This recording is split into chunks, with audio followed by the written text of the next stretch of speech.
आवाज तर ऐकला ना, अगदी कुरकुरीत अशा झालेल्या आहेत. आणि हो, वाटत सुद्धा नाहीयेत या उपवासाच्या पुऱ्या आहेत. हो, नमस्कार मंडळी, मी तुमच्यासाठी मस्त असे आषाढी एकादशी स्पेशल इथं उपवासाची रेसिपी घेऊन आली आहेत. अगदी कुरकुरीत, बराच वेळ अगदी 2 ते 3 तासासाठी अगदी कुरकुरीत राहणाऱ्या या पुऱ्याची रेसिपी मी घेऊन आलेली आहे. त्यामुळे व्हिडिओ जराही स्किप करू नका, व्हिडिओ शेवटपर्यंत नक्की बघा. चला मंडळी, आज आपण उपवास स्पेशल फटाफट अशी उपवासाची रेसिपी पाहतोय. त्यासाठी लगेच सुरुवात करूयात. त्या अगोदर चॅनलवर नवीन असाल तर चॅनलला सबस्क्राईब जरूर करा. तर इथं आपण बटाटा शिजवून घेतलेला आहे. 2 ते 3 बटाटे मी इथं काप करून शिजवून घेतलेले आहेत. बटाटे शिजवून याची साल काढून घेतलेली आहे. आता हा बटाटा शिजलेला जो आहे तो किसून घेऊया किसणीच्या साहाय्याने. तर याला व्यवस्थित असं किसून घ्यायचं आहे. किसल्यामुळं काय होतं, आपण ज्या पुऱ्या बनवणार आहोत त्या पुऱ्यामध्ये गाठी होणार नाहीत आणि आपण पुऱ्या तळत असताना त्या गाठी ज्या आहेत ते तेलामध्ये फुटणार नाहीत. तर आपण ती सुद्धा काळजी घ्यायची आहे, कारण बटाट्याच्या गाठी जर आपण राहिल्या आणि तेलामध्ये तसंच तळलं ना तर पुऱ्या फुटतात. त्यामुळे इथं बटाटा किसून घेतलेला आहे. बटाटा सगळा किसून झालेला आहे. इथं आपण हिरवी लाल झालेली मिरची जी आहे ती मिरचीची पेस्ट घातलेली आहे. थोडंसं चवीपुरतं मीठ घातलं यामध्ये आणि घातली मी थोडीशी कोथिंबीर. आता तुम्ही विचार करत असाल उपवासाला कोथिंबीर चालते का? तर हो, उपवासाला कोथिंबीर चालते. बरेच जण कोथिंबीर खातात, बरेच जण खात नाहीत. जे खात नाहीत त्यांनी स्किप केली तरी चालेल, जे खातात त्यांनी टाकली तरी चालेल. तर इथं आपण थोडं थोडं करून साबुदाणा भगरचं पीठ घातलेलं आहे या बटाट्यामध्ये.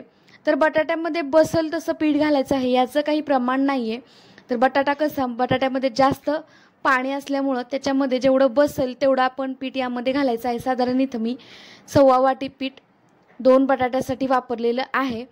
तर इथं आपण व्यवस्थित असा हा पिठाचा गोळा मळून घ्यायचा आहे. उपवासाच्या पुऱ्या तयार करणार आहोत त्यासाठी इथं पिठाचा गोळा मळून घेतलेला आहे. गोळा मी इथं पीठ 5 मिनिट भिजवून घेतलेला आहे. जास्त वेळ याला भिजवायची गरज नाही, फटाफट तयार होणारी रेसिपी आहे आणि सकाळच्या घाई गडबडीमध्ये सुद्धा पटकन तयार होते. तर इथं पीठ व्यवस्थित भिजून झालेलं आहे. गॅसवरती मी कढई गरम करण्यासाठी ठेवलेली आहे.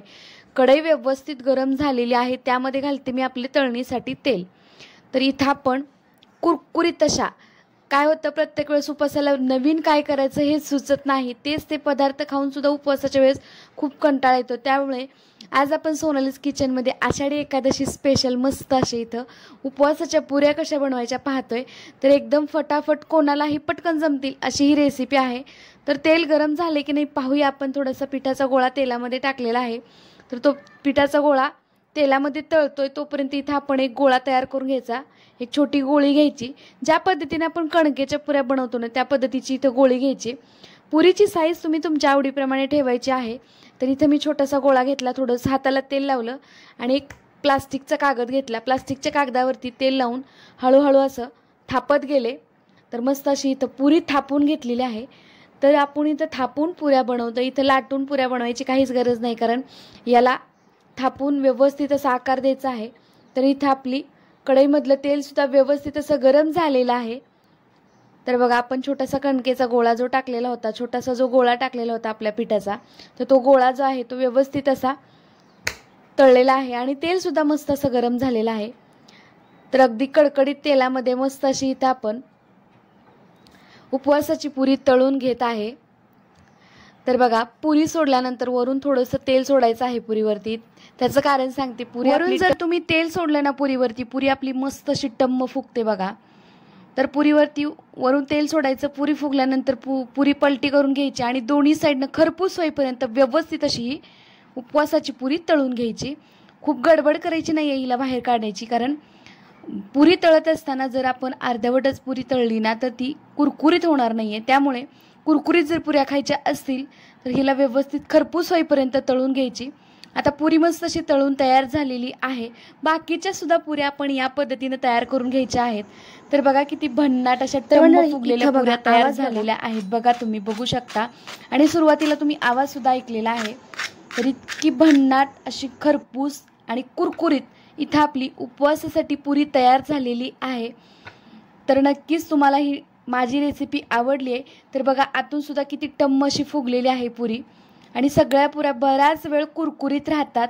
नक्की ट्राय करा. माझी रेसिपी कशी वाटली कमेंट करून नक्की सांगा. आणि हो, या अगोदर सुद्धा मी भरपूर अशा उपवासाच्या रेसिपी तुमच्यासोबत शेअर केलेल्या आहेत. तुम्हाला त्यासुद्धा लिंक खाली डिस्क्रिप्शन बॉक्समध्ये मिळतील. तिथे जाऊन तुम्ही नक्की चेक करा.